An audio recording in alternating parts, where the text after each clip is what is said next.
alhamdulilayi ẹni tí ń dáko tó gbin so tó gbin ẹ̀gẹ́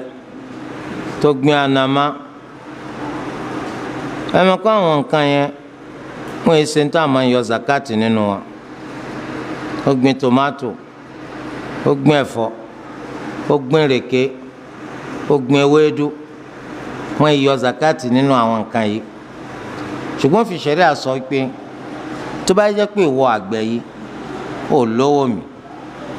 gbogbo owó rẹ̀ náà nù tó bá tà á wo iye tó owó rẹ̀ bá jẹ́ iye tó owó rẹ̀ jẹ́ sọ́kà ní sọ́ọ̀bù bí ká sọ pé ní sọ́ọ̀bù ti jẹ́ 12 million naira ó wá ta gbogbo ọjà àǹfààní oko rẹ̀ sí 25 million naira níjọ́ tí gbogbo ẹ̀ di 25 million naira kọ́dé tìrẹ lẹ̀ ní kàlẹ́ndà Islam bí ká sọ pé lónìí kí ni déètì òní nínú Ṣàbán naam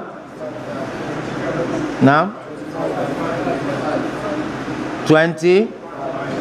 káíkó lónìí 25 of Ṣàbán lóní 25 million naira tó ta èrè oko rẹ̀ sí ọmọ báyìí rẹ̀ lọ ọmọ náwó ọmọ gbọ́ bùkátà rẹ̀ kìí ṣe kí Islam ní kó kówó pamọ́ nítorí zakato nítorí ọba nídìí láti rà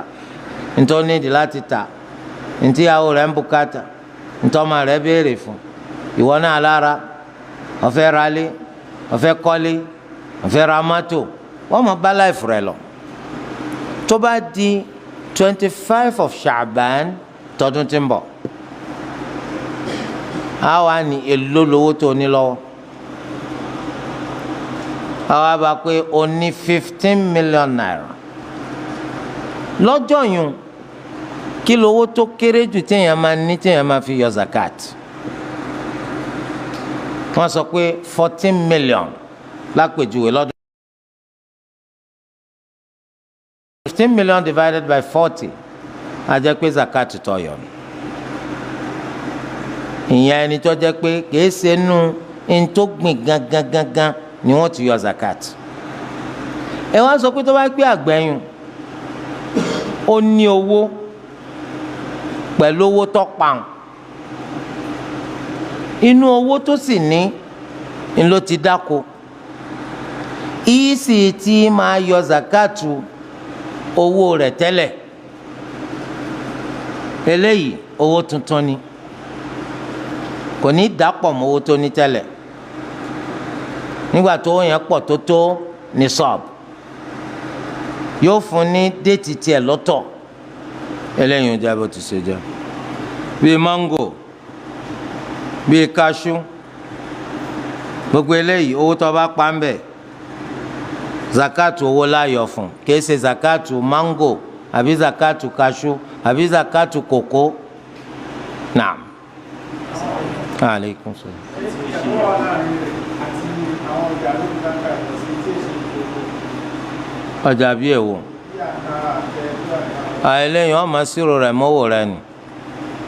ọmọ sírò rẹ̀ mọ́wó rẹ̀ torí pé owó rẹ̀ náà ni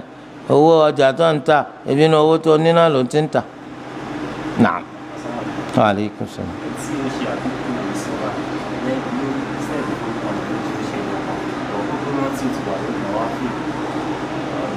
dípò kó forí kanlẹ̀ lẹ́ẹ̀mejì nínú rákà kan ló forí kanlẹ̀ kò tí kó mọ́sálásí yọ padà yọ já náfìlà rẹ̀ yẹn ṣé rákà ti parí ló ti ṣẹlẹ̀ àbí rákà o tó bá kó rákà alákọ̀ọ́kọ́ yóò ṣe rákà kan dípò rẹ̀ tó bá ṣe rákà kan dípò rẹ̀ yọ wá ṣe tashahhud yọ sálámà tó bá ti wá sálámà tán yóò forí kanlẹ̀ lẹ́ẹ̀mejì tó bá yẹ kó ti jáde mọ́sálásí yóò tún sọ̀láàtì yẹn sí. Naam. Aleykum salaam.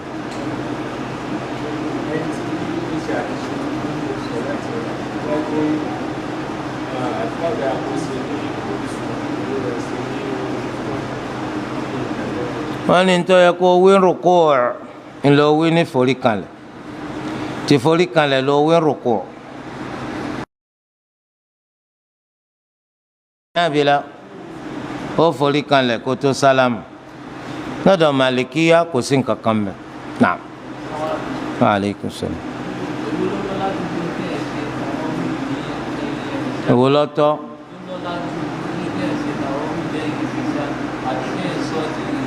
wọ́n ní sẹ́ káwọn máa ṣe tarawih ní mọ́ṣáláṣí lẹ́yìn sọ̀láàtùl ìṣá àbí káwọn bá ti parí sọ̀láàtùl ìṣá káwọn máa lọlé torí àwọn máa pe inṣàlá àwọn ò jì káwọn lọ máa ṣe qiyamul layl kẹ́ lọ ṣe qiyamul layl ńlọ́lọ́lá jù tó bá dá yín lójú pé ní ẹ̀jì tó sì dá yín lójú pé ní máa tó gbé tó sì dá yín lójú pé ṣe sọ̀láàtì ẹ̀ ti fọkànbalẹ̀ ẹ̀ kà kí ó ń bẹ̀ yọ pọ̀ ńlọ́lọ́lá jù àmọ́ yẹn àti mara wa oorun ti bà wá jẹ́ ó lè pọ̀ òjì kí aláàmù ó dún nígbà mẹ́ẹ̀ẹ́dógún gbogbo ìgbà tó bá ti nú kọ́ ọmọ kan kù títí tí ó fi di pé as-salatu khayrun minan nawm ẹ wá dúró rẹ téèyàn pàdánù kúkú ṣe sọláàtì rẹ mọ́ṣáláṣí tó o bá ṣe sọláàtì ẹ tún ṣe wítìrì kọ́ mọ́ a lọ́lé mo rò pé yé wa ọkàn rẹ ó balẹ̀ àbí ò ní balẹ̀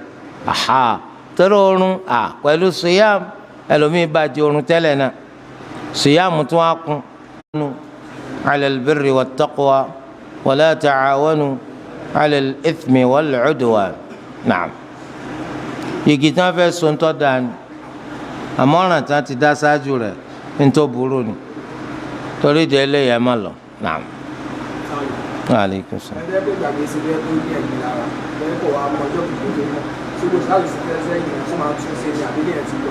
ó dín sọláàtì kù àbí báwọn ó lẹ́gbìn lára ó fi ṣe sọláàtì sọláàtì mélòó ni.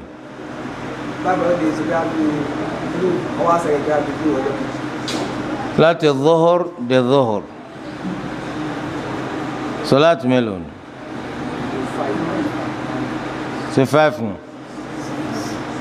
àbí 6. الظهر والعصر والمغرب والعشاء والصبح والظهر مفان يوسي مارا سبوت سمارا نسي يوسي صلاة الظهر تتوني nàtọ́ bá parí tòní ọ̀ àsàn gbogbo sọ̀láàtì láti dhuhur tàná títí di àsùbá tòní sọ̀ngbà tó yẹ kó ti tó sọ̀láàtì 5 jù bẹ́ẹ̀ lọ. náà ni ọ̀sán kó tó san tòní. Naam. Aleykum salaam. tí wọn bá ní bùkátà sí kínní. Naam.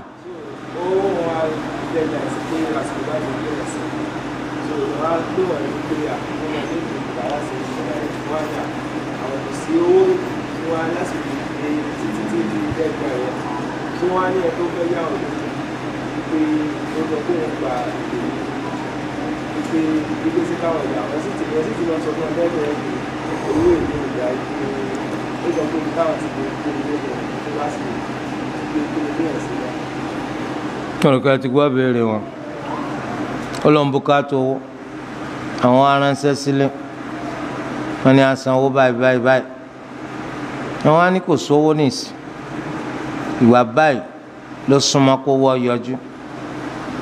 èèyàn wá ní wọn là gbọ́dọ̀ san owó yìí o nígbà báyìí làwọn á ní ọ̀dà ẹni táwọn ní tó lè yá wọn lówó yọ gbèlè táwọn lè bọ́ ya sáwọn lè bọ́ ya àwọn ní oṣù san o torí àwọn òbí wa bùkátà ká máa ṣàánú wa wàláhì wọn bùkátà ká láàánú wa ẹ dákun ta la gbá létí ta létí ń ro ta ni lọ skul ẹbí wọn àwọn ṣe gbọ́dọ̀ jẹ́ pé wọ́n ń sanwó ọjà tí wọ́n rà ìwé náà lọ wá kà tán tó wá ya ọ̀pọ̀lọpọ̀ kàwé níta kò ní láàánú òbí ẹ̀ ẹ jẹ́ ká máa ronú àtúbọ̀tán ọ̀pọ̀lọpọ̀ òbí ń jìyà gidigidi kó lè bá a da fọ́mà sẹ́mi pé tóbi mi bá san gbogbo owó tí wọ́n ní kí wọ́n san owó tí ń ṣẹ́kù sọ́wọ́ wọn kò tó sẹ̀mí dáadáa àmọ́ tìdùnnú wọn tún máa sẹ̀mí torí pé wọn ò fẹ́ kọ́kàn rọ bàjẹ́ ní táwọn ẹgbẹ́ rẹ̀ ń rí ṣe wọn ò fẹ́ kí wọ́n má rí ṣe. ìdí nu tó fi jẹ́ pé lọ́la tí Allah gbé ọ lọ́wọ́ sókè kò sí tó lè ṣe fóbì rẹ tó lè dín táwọn ṣe fún ọ. kí ló fà á ní ìsìn wọn ná 5 million lé ọ lórí wọ́n á gbé 50 million fún wa wá ní sí òtí jùlọ kọ́dà kò tó nítorí pé ńgbà tí àwọn fi ná 5 million yẹ lé ọ lórí sọ ọmọ pé nu pákápáká lówó yẹn ti jáde ìwọ ní ìsìn èlò 50 million lọ jẹ fún ọ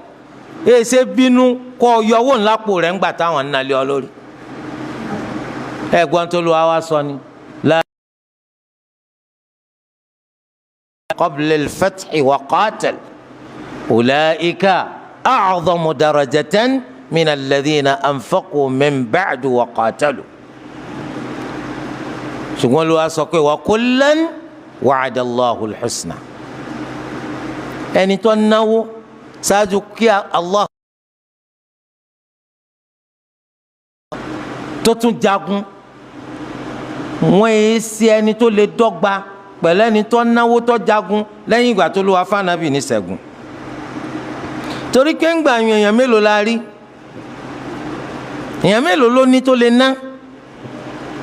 ṣùgbọ́n ló wá ní àtẹ̀ntọ́ náwó ṣáájú àtẹ̀ntọ́ náwó nígbẹ̀yìn oníkálukú wọn la ṣàdéhùn àlìjánnà fún so ètò ìjà lọ́bẹ̀ ni pé àwọn òbí wa ẹja láàánú wa gbogbo níta máa ń ṣe láyé wa gbogbo pò yóò wù tá a bá wà ká máa rántí pé láti inú kòkò dúdú lẹ̀kọ̀ funfun ti jáde àwọn òbí yìí kò sí tó lè ṣe fún wọn tọ̀sán torí ẹ̀ nígbà tí ọkùnrin kan ọpọn màmá rẹ̀ wọ́n fi ṣe tawaf Ibn Umar náà wọ́n ṣe tawaf gbàtí wọ́n parí tawaf ó wá lọ bá Ibn Umar wọ́n ní nísìnyí mo ṣe pọ̀nyá mi tí mo fi ṣe tawaf yìí ṣé mo ti pé ìwọ rẹ̀ fún Ibn Umar ni wala zafra gbíngbín ẹyọ kan tí wọ́n máa sọ pé kóbìnrin ó gbin tí ó bá bí ma ó tí ì pé torí ẹja láàánú àwọn òbí wa dáadáa ìdáhùn ìbéèrè yín owó tá a fẹ́ san tá a béèrè táwọn á ní kò sọ́nà mi tó bá jẹ́ pé déètì tó wí náà ni àfi káwọn. yamhaqullahu riba wa yurbi sadaqat Allahu a máa tàtàrà rìbá kó parun bá dúkìá ẹni tó bá sì ń jẹ wéèlè tí ń gbowó èlé nínú hadith wọ́n ní arriba sab'una huban ìpele ẹ̀ṣẹ̀ tí ń bẹ nínú rìbá 70 ni 70 èyí tó kéré jù nínú ẹ̀ ó ṣe dọ́gba pẹ̀lú kápẹ́ èèyàn ní ìbálòpọ̀ pẹ̀lú ìyá rẹ̀ Allah kó ṣàánú wa torí ẹ̀ ó túmọ̀ sí pé bẹ́ẹ̀ yìí náà ṣe ń lọ school ẹ tún lè gbìyànjú àwọn sẹ́tẹ̀ lè máa ṣe bóyá bíi part time work pẹ̀lú àsìkò rẹ nílé ìwé rẹ tí ò ní tako lé ìwé rẹ máa ṣe wọ́n ní kó san 70,000 wọ́n ti wá rí 50 tó bá sọ pé kí màmá rẹ bàbá rẹ kó san 20 yóò nà wọ́n lọ́rùn àbí ò ní nà wọ́n lọ́rùn yóò nà wọ́n lọ́rùn so ìwọ náà gbìyànjú sùkúù yìí náà láti rá àwọn ọmọ mi tẹ́kù ńlọrọ̀ ra rẹ̀ wá sí yunifásitì bíi bàbá rẹ̀ kọ́ lọ́ràn wa màmá rẹ̀ kọ́ lọ́ràn wa kìí sì ṣe polówó iṣẹ́ pápápá tó bá ṣe náà ní fi ń san kò tún tí ì parí sùkúù ló tún fẹ́ yàwó torí ó yẹ kẹ́ ẹ máa gbọ́ tàn wọ́n ní sìgárì tán ọ̀fẹ́ rẹ̀ pa dádì mi gbogbo ẹ̀ náà ni wọ́n máa fowó ránṣẹ́ sí ọ ìgbà tó tún fẹ́ ìyàwó yẹn ìyàwó náà tún jọ ma skul òun tún sanwó skul rẹ̀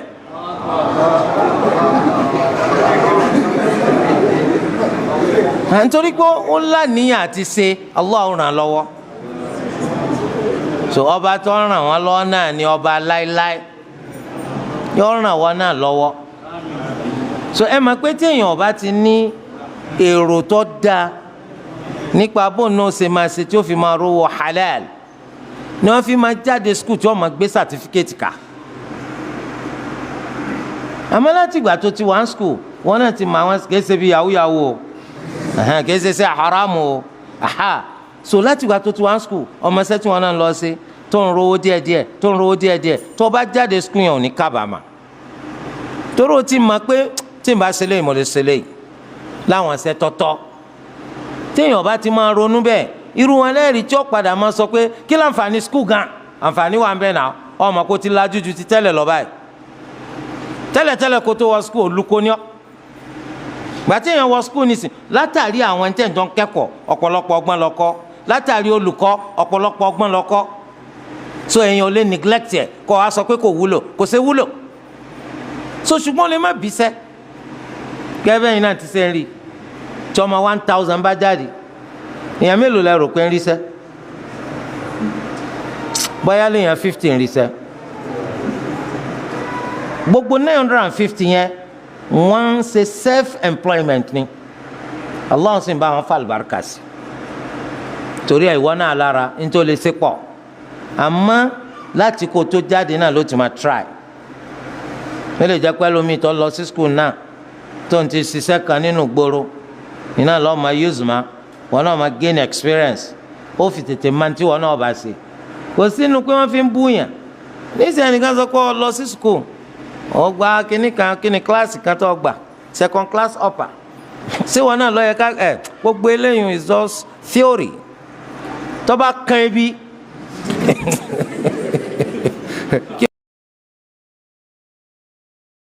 what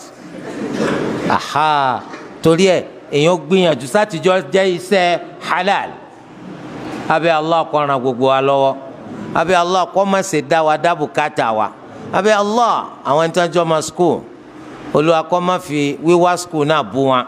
kó lò ní sábàbí fún wa tí ó fi sí oore fún wa oore tí ó pọ̀ tí ò ní jẹ́ kó wọ́n pa ìsìn wọn tì subhanakallahumma wa bihamdik